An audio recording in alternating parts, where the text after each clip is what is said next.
Larry Ellison did not buy a mansion in Hawaii. He bought about 98% of an entire inhabited island. When the Oracle co-founder acquired Lānaʻi, the deal included roughly 98% of the island's 90,000 acres, the two Four Seasons resorts that provide most of its jobs, a significant share of its homes, and practically all of its commercial properties. That is the kind of fact that sounds exaggerated the first time you hear it, but it is real, and it forces you to see billionaire wealth differently. Because when someone is no longer buying a penthouse, a ranch, or even a super yacht, but starts buying an island with people, jobs, housing, and infrastructure tied to it, the story stops being about luxury alone. It becomes a story about control, scale, and the quiet ways modern fortunes can reshape real places. Here is what the financial news does not tell you clearly enough. A private island is rarely just a rich person's fantasy retreat. It can be a strategic asset, a controlled environment, a branding machine, a hospitality platform, and in some cases, a near-perfect filter against the unpredictability of ordinary life. The phrase sounds simple, but the reality is not. Sometimes a billionaire owns the land itself. Sometimes he owns nearly all of it. Sometimes he controls the resort, the runway, the marina, the housing, the transport, and the business structure that make the island function. And that distinction matters, because the real story is not always who owns every grain of sand. The real story is who controls the conditions on the ground. Most people think wealth scales upward. A better income leads to a better apartment, then maybe a bigger house, then a luxury car, then perhaps a vacation property. But at the highest levels, wealth stops scaling upward and starts scaling outward. It starts reaching for territory. It starts buying not just nicer things, but better conditions. Fewer interruptions, fewer random encounters, fewer cameras, fewer neighbors, more control over access, timing, atmosphere, and separation. That is why islands matter so much to the ultra-rich. They are not merely expensive toys. They are physical boundaries that money can turn into social boundaries. That is why this story is not really about beaches. It is about what happens when money becomes powerful enough to buy geography itself. Lānaʻi is the clearest place to begin because it destroys the fantasy version of billionaire island ownership and replaces it with something more unsettling. Lānaʻi is not an empty tropical postcard. It is a real Hawaiian island with a real community. Ellison's purchase instantly made him almost everyone's boss, landlord, or both. That one line tells you everything. Once one person controls most of the land, much of the housing, the major resorts, and the commercial life that supports the local economy, the island stops functioning like a simple luxury asset. It begins to resemble a private operating system, one where a single fortune can influence not only property values and development plans, but the rhythm of daily life itself. That is where the empire changed. A mansion gives you privacy inside the gate, but an island gives you influence beyond the gate. It changes how people arrive, how workers depend on the owner's decisions, which properties get renovated, which businesses survive, what kind of tourism develops, and how the place imagines its own future. Reporting on Lānaʻi described local concern over housing, dependence, and the sense that one billionaire's plans could shape too much of the island's destiny. In other words, this is not just real estate. It is environmental influence wrapped in luxury. If this story is already making you look at wealth differently, take a second to like the video and subscribe. It helps the channel more than you think. And unlike buying 98% of a Hawaiian island, it does not require a board of lawyers, a private jet, or a suspiciously calm accountant. The deeper question is not whether a billionaire deserves to spend his money how he wants. The deeper question is what exactly gets purchased when a fortune becomes large enough to buy a place that other people also call home. Because practical power does not always need a political title. If one person controls most of the land, the key resorts, major housing, and much of the commercial property, he does not need to call himself anything special in order to shape reality. He can do it through investment, planning, pricing, redevelopment, and control over what comes next. That is why private islands have become such a revealing symbol of modern wealth. They make power visible. Now compare Ellison to Richard Branson, because Branson's island tells a completely different story. Necker Island in the British Virgin Islands spans 74 acres, and on the surface, it looks like the perfect billionaire fantasy. White sand, clear water, celebrity guests, a founder whose personality feels almost custom-built for the image.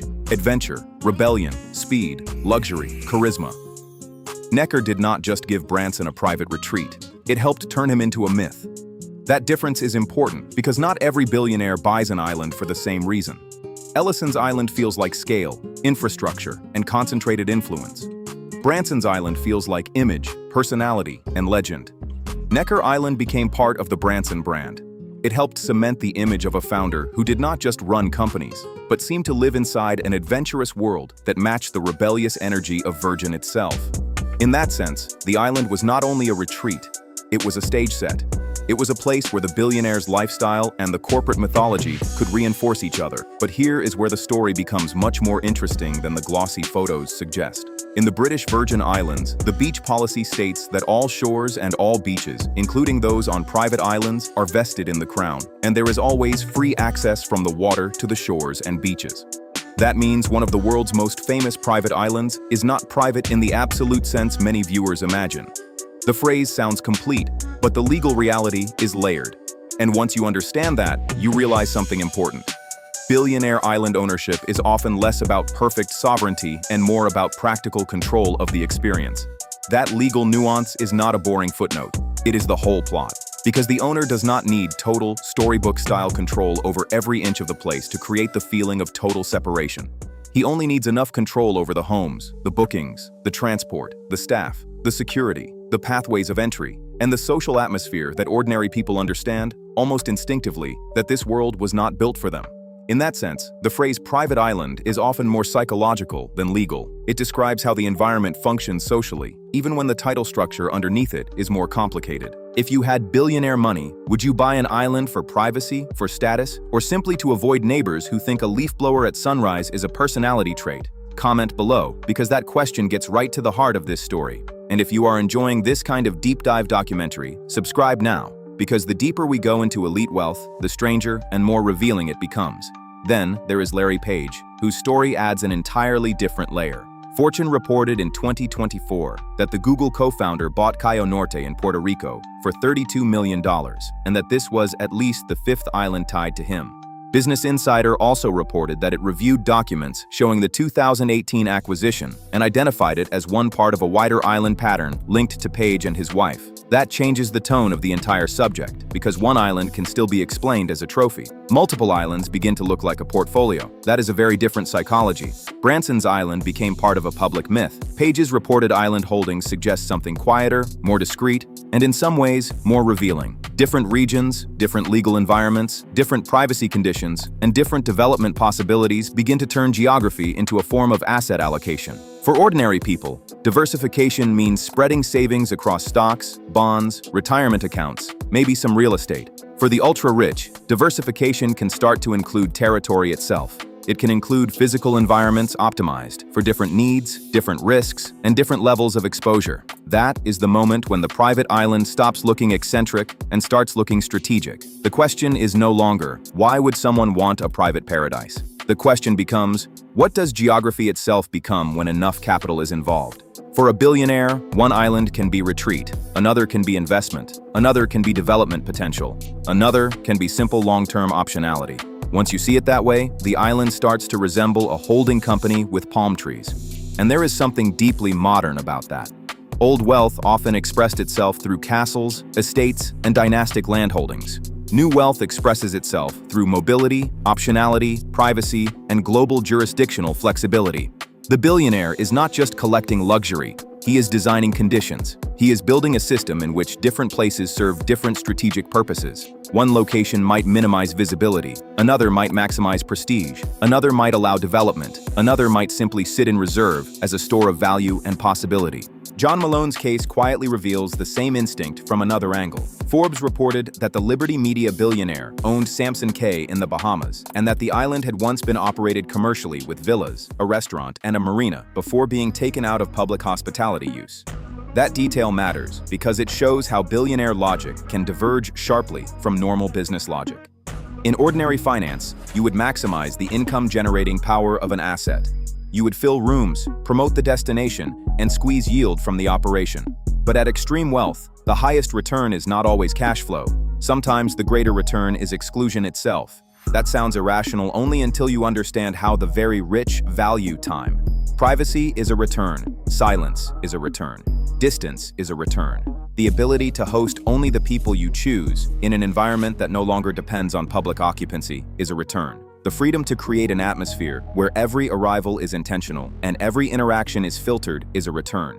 Once wealth reaches that altitude, the island stops competing with hotels or second homes. It starts competing with interruption itself. If you are still here, you are officially in the billionaire geography rabbit hole, so go ahead and subscribe.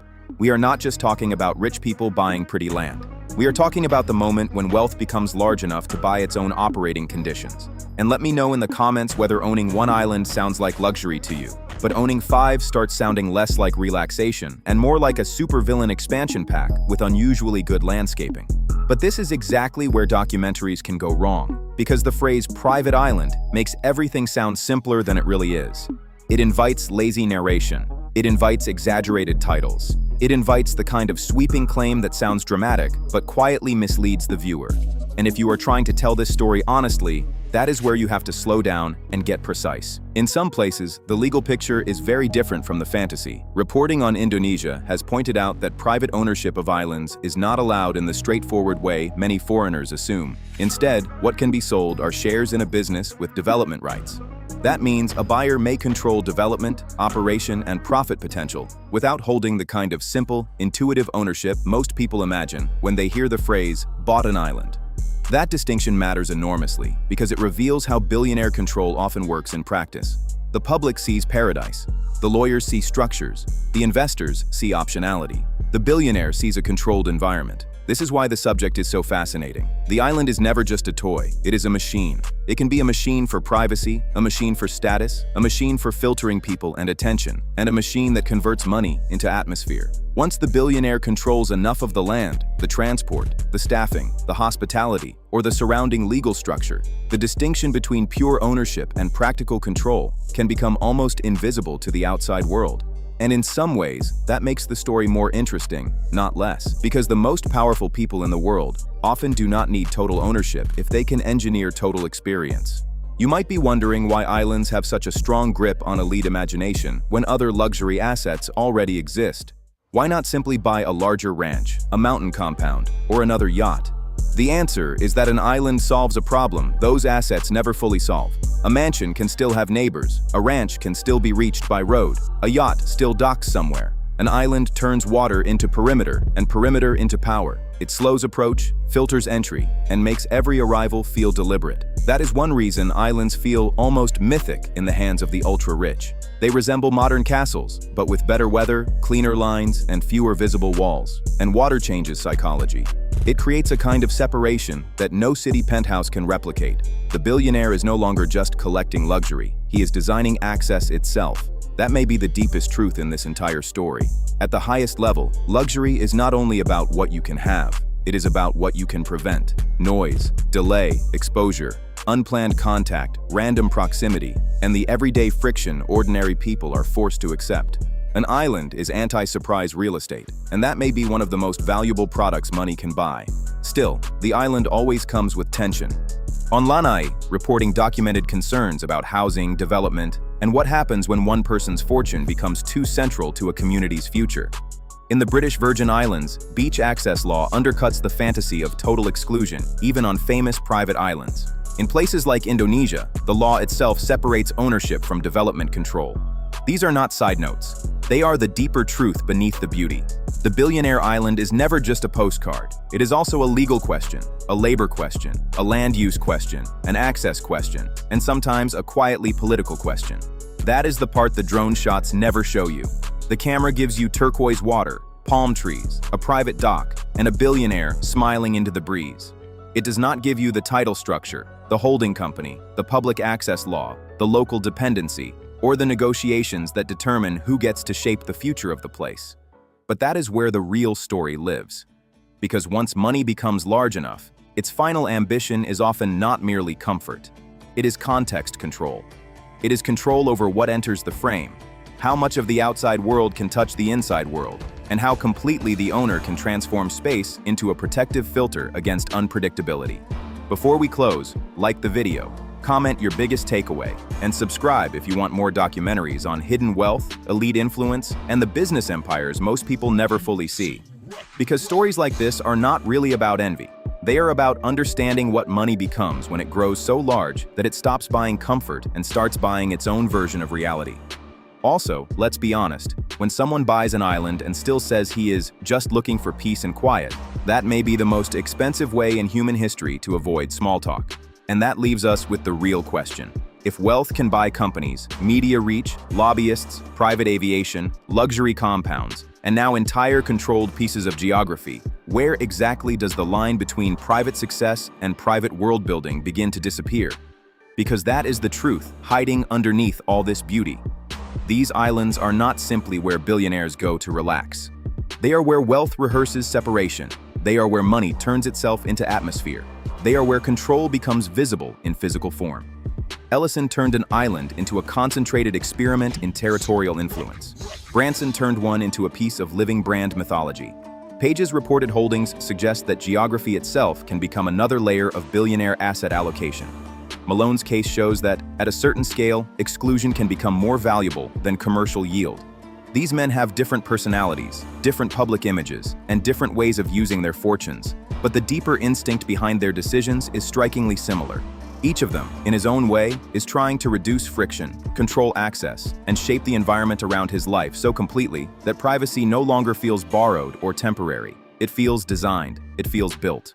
So the next time you see a glossy image of white sand, a long private dock, and a billionaire standing against a perfect ocean backdrop, do not ask only how much the island cost. Ask what was really purchased.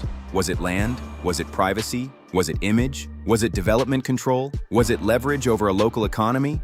Or was it something even more powerful than all of those combined? The ability to shape a small world so completely that the outside world begins to feel optional. Because that may be the purest expression of extreme wealth the modern world has ever created.